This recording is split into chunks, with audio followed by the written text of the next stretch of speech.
Today we are going to start chapter 13, magnetic effects of the electric current. So in the previous chapter on electricity, you have discussed about the heating effects of the electric current. In the previous chapter, what we have discussed, heating effects of the electric current. What could be the other effects of electric current? और कौन-कौन से effects हो सकते हैं? We know that electric current carrying wires behave like magnet. बहुत important चीज़ है, दोबारा से बोल रही हूँ.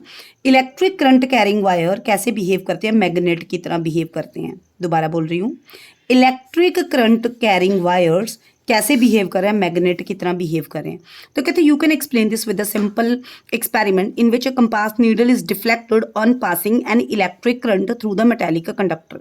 कहते हैं कि जब कंपास की नीडल थी ना, जब उसके पास कोई इंस्ट्रूमेंट पड़ा था, उसमें से इलेक्ट्रिक करंट पास हो रहा था, तो वो मैग्नेटिक नीडल डिफ्लेक्ट हो रही थी.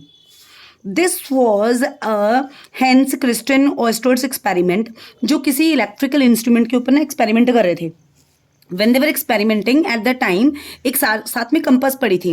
At the time जब वो एक्सपेरिमेंट में इलेक्ट्रिसिटी पास कर रहे थे, तो अचानक से क्या हो रहा था, वो मैग्नेटिक नीडल थी जो कंपास में, वो डिफ्लेक्ट हो रही थी. तो उन्होंने देखा कि जितनी बार मैं स्विच ऑन करता हूँ तो वो डिफ्लेक्ट होती है, ऑफ करता हूँ तो उसमें कोई डिफ्लेक्शन नहीं आती. At the time they realise that electric current carrying wire किस तरीके से बिहेव कर रही हैं, स्मॉल मैग्नेट्स के तौर पे बिहेव कर रही हैं. तो they have done this through this experiment.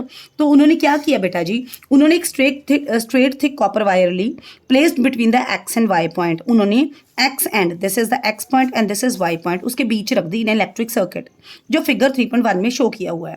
Wire X Y kept perpendicular to the plane of the paper, जो इसके बीच में प्लेन ऑफ पेपर लगाया था, that X and Y were perpendicular to that. Horizontally उन्होंने एक कंपास रख दी, वहां पे छोटी सी कंपास रख दी, यहाँ पे हॉरिजॉन्टली उसके near to this copper wire, इस कॉपर वायर के नजदीक उन्होंने क्या रख दी, एक कंपास रख दी. पास द करंट, उन्होंने पास करना शुरू किया करंट. तो आफ्टर दैट जब की इंसर्ट की तो डेफिनेटली सर्किट चलना शुरू हो जाएगा. आफ्टर दैट क्या देखा उन्होंने, क्या ऑब्जर्व किया, observe that change in the position of the compass needle.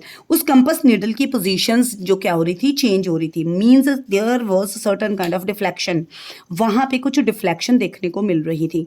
That results into the like discovery के हमारे करंट जो कैरी कर रही वायर हैं वो एक छोटे छोटे मैग्नेट के तौर पे बिहेव करती हैं. और इसका मतलब है कि electric current is also responsible for deflection in that magnetic needle जो कंपास में प्रेजेंट थी. डन.